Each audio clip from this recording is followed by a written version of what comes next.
ማለዳ የመጣ ስታነቃኝ። እንደምናደራችሁ ክቡራትና ክቡራን የምፅዓቱ አዋጅ ነጋሪ አገልግሎት አድማጮቻችን ሰላም ለእናንተ ይሁን። የማለዳ ቁርሳችንን አሁን ጀምረናል። አዘጋጅ እና አቅራቢ ፓስተር አለማየሁ ነሞ።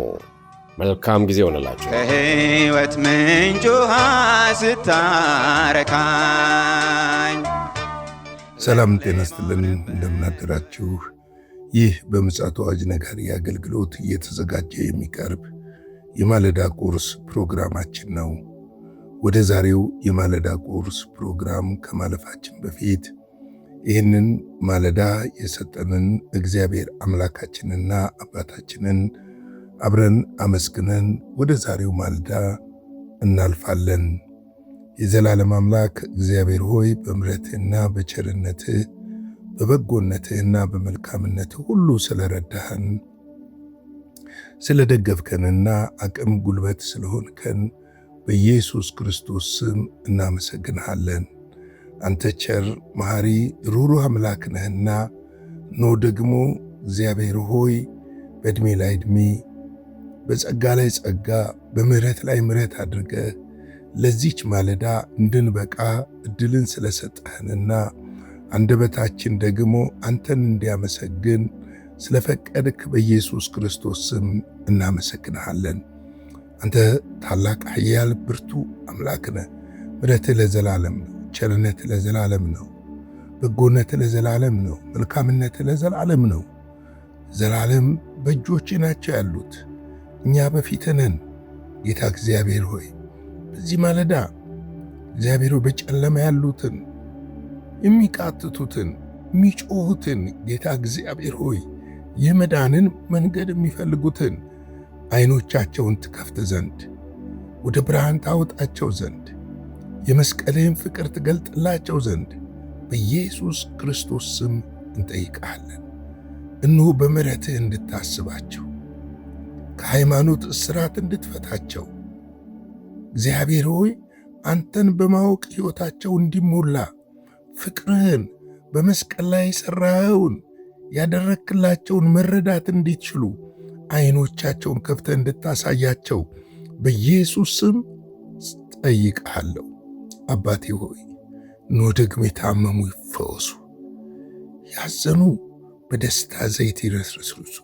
የሐዘናቸው ምክንያት ከነሱ ላይ በኢየሱስ ክርስቶስ ስም የተቆረጠ ይሁን።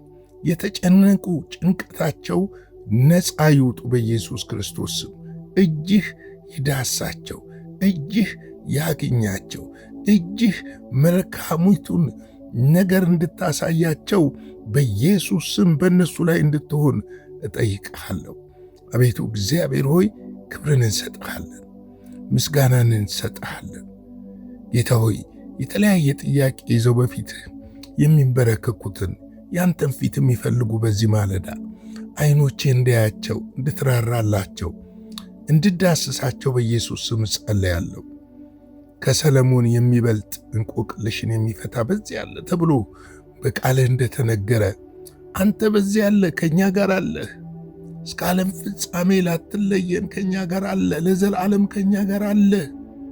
እኔ ከእናንተ ጋር ነኝ እንዳልክ እግዚአብሔር ሆይ ጩኸትን የምትሰማ የምትመልስ አምላክ ነህና በኢየሱስ ስም ጩኸታቸው እንዲሰማ እንድትመልስላቸው መልካሙንም ነገር እንድታደርግ በኢየሱስ ክርስቶስ ስም እጠይቅሃለሁ።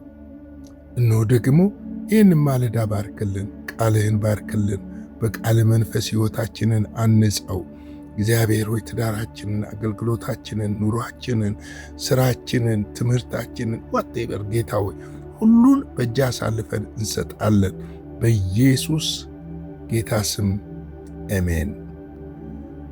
እንግዲህ እየተመለከትን ያለነው የኤፌሶን መጽሐፍ ምዕራፍ 5 ነው። በትናንትናው ዕለት 19ና ቁጥር 20 ነበር ለመመልከት የሞከርነው።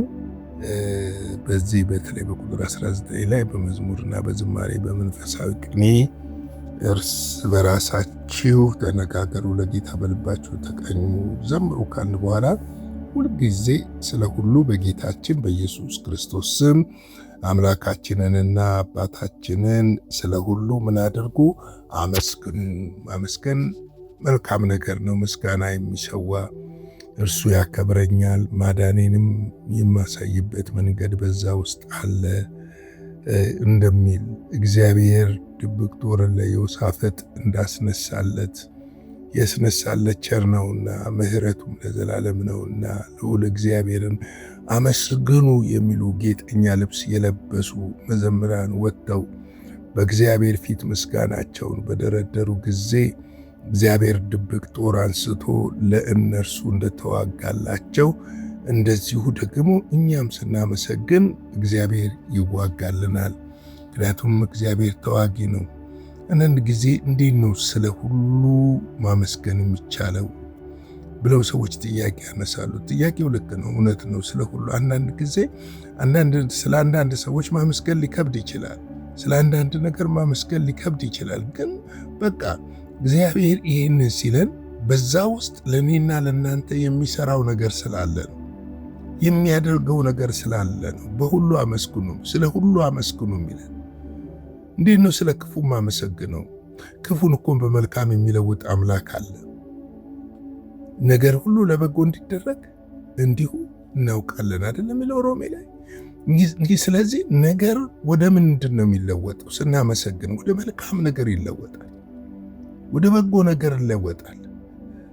ተማረን ተጨንቀን ጮኸን የምንጨምረው ነገር ከሌለ፣ ማመስገን ግን የሚያመጣው ድል ካለ፣ ማመስገን ግን የሚለውጠው ነገር ካለ፣ ማመስገን በእኛ ሕይወት ላይ የሚጨምረው ነገር ካለ ማመስገን ይሻላል።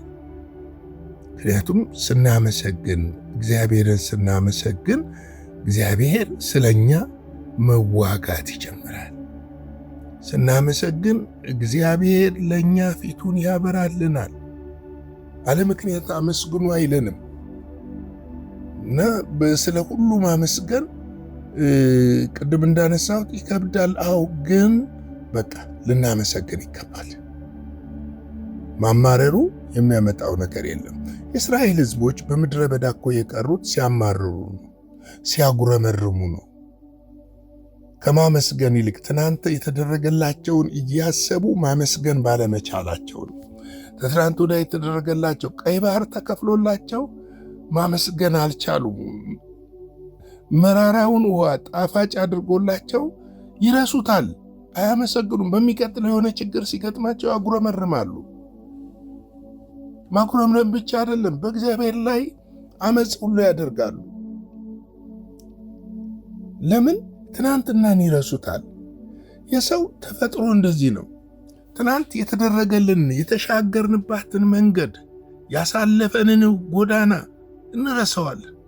ነገር ሞላ ሲል እንረሳውና ደግሞ ሌላ ነገር ሲመጣ በእግዚአብሔር ላይ ማማረር እንጀምራለን፣ አናመሰግንም። ወገኖቼ አመስጋኞች እንሆን። አመስጋኞች መሆን እግዚአብሔር ይከፍለናል። ምስጋና የራሱ ኃይል አለው፣ የሚያስለቅቀው ነገር አለ። ወደ እግዚአብሔር የሚደርስ ስለሆነ እግዚአብሔር ምስጋናችንን የሚያሸተው ስለሆነ በምስጋና ውስጥ ማሸነፍ አለ። ስለዚህ ነው ማመስገን ያለብን። ስለዚህ ነው እግዚአብሔርን ስለ ሁሉ ነገር ልናመሰግን ያስፈልጋል።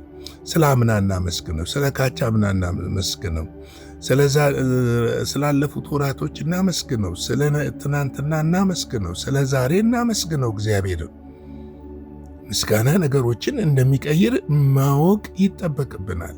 ስለዚህ ነው በኢየሱስ ክርስቶስ ስም አምላካችንንና አባታችንን ስለ ሁሉ ምን አድርጉ? አመስግኑ። እግዚአብሔርን ስለ ሁሉ ነገር ልናመሰግን ይገባል። ዛሬ እስቲ ቁጥር 21 እና 22 ተያያዥነት ያላቸው ሐሳብ ናቸው።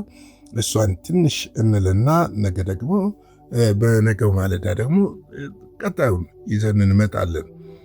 እነዚህ ይላል፣ ለእያንዳንዱ በክርስቶስ ፍርሃት የተገዛችሁ ሁኑ።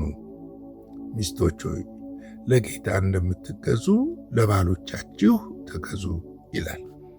ለእያንዳንዳችሁ በማን? በክርስቶስ ፍርሃት መገዛት ማለት ምን ማለት ነው? መሽቆጥቆጥ፣ መንበርከክ፣ መስገድ ነው መገዛት ማለት? የመገዛትን ትርጉም መጽሐፍ ቅዱሳዊ እውነታ የሆነውን ትርጉም እንመልከተው። ያ ነው ትልቅ መፍትሄ የሚሰጠን። ብዙ ጊዜ ለምንድን ነው ይላሉ እህቶች ወይም ደግሞ ሌሎችም ሰዎች ለቤተ ክርስቲያን ታዘዙ ሲባል ወይም ደግሞ እንትን ሲባል ለምንድን ነው ብለው ይጠይቃሉ። መገዛት ማለት የእግዚአብሔርን ሐሳብና ፍቃድ በሕይወታችን መፈጸም ማለት ነው። የእግዚአብሔርን ትእዛዝ መፈጸም ማለት ነው መገዛት ማለት። መገዛት ማጎብደድ አይደለም። መገዛት መንበርከክም አይደለም። መገዛት በቃ ሙትት ያለ ተሸናፊ ሆኖ እንደፈለግኩንብኝ ማለት አይደለም። የእግዚአብሔር ሐሳብና ፍቃድን ትእዛዙን መፈጸም ማለት ነው መገዛት የሚለው። እንግዲህ ለእያንዳንዳችሁ ሲል ለሁላችንም ነው። ለሁላችንም ነው። በምን? በክርስቶስ ፍርሃት።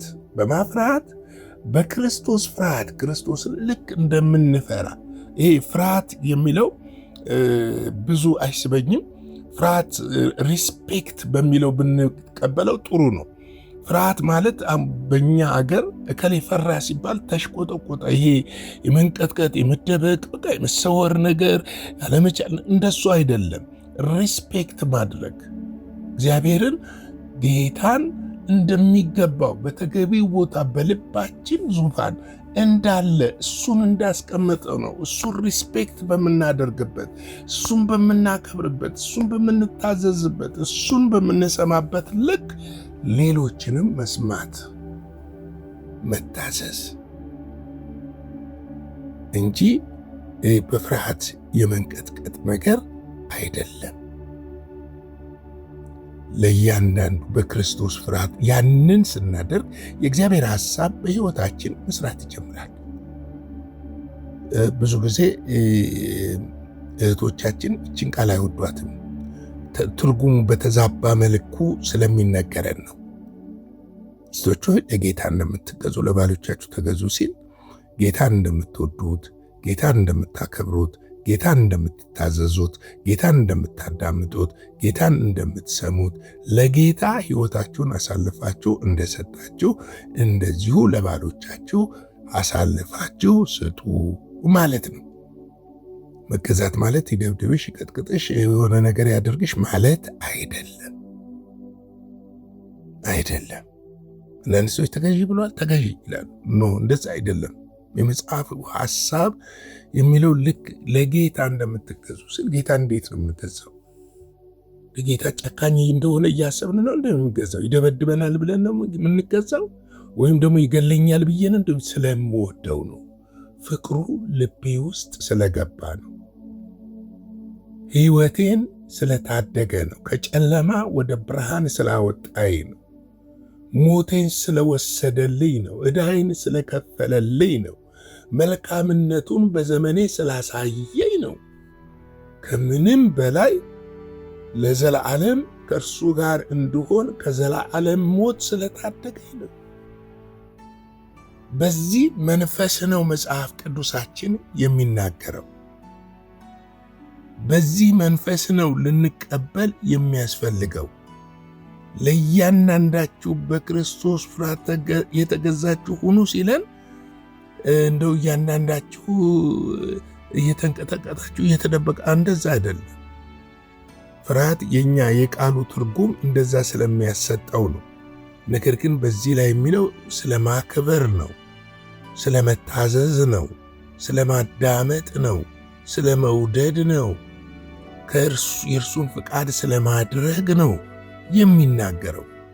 እንግዲህ ለዛሬ ማለዳ ይህንን ካልኩ ነገ በቀጣዩ ክፍል እንገናኛለን። ላይክ፣ ሼር፣ ሰብስክራይብ እያደረጋችሁ አገልግሎታችንን ደግሞ በፈቀዳችሁት በወደዳችሁት በንግድ ባንክ አካውንታችን ስክሪኑ ላይ በምታገኙት ያቅማችሁን ደስ ያላችሁን ድጋፍ እንድታደርጉ በጌታ ፍቅር እጠይቃለሁ።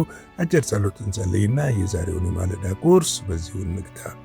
የዘላለም አምላክ እግዚአብሔር ሆይ ስለዚህ ማለዳ ስለ ምሕረትህ፣ ስለ ቸርነትህ፣ ስለ በጎነትህና ስለ መልካምነት ሁሉ ክብር ምስጋና ከዘላለም እስከ ዘላለም ለታላቁ ስም ይሁን። ስለ ሁሉ ነገር እናመሰግናለን። በእውነትና በመታዘዝ ላንተ እውነተኛ የሆነ መገዛት እንድናደርግ ጸጋህ እንዲበዛልን እና ኃይልን እንድታስታጥቀን በኢየሱስ ክርስቶስ ስም እንጠይቃለን። ሁሉን በእጅ አሳልፈን ሰጠን። ከክፉ ሁሉ ጠብቀን፣ በደም ሸፍነን፣ ቀሪውን ጊዜ ባርክልን። በኢየሱስ ጌታ ድንቅ ስም አሜን።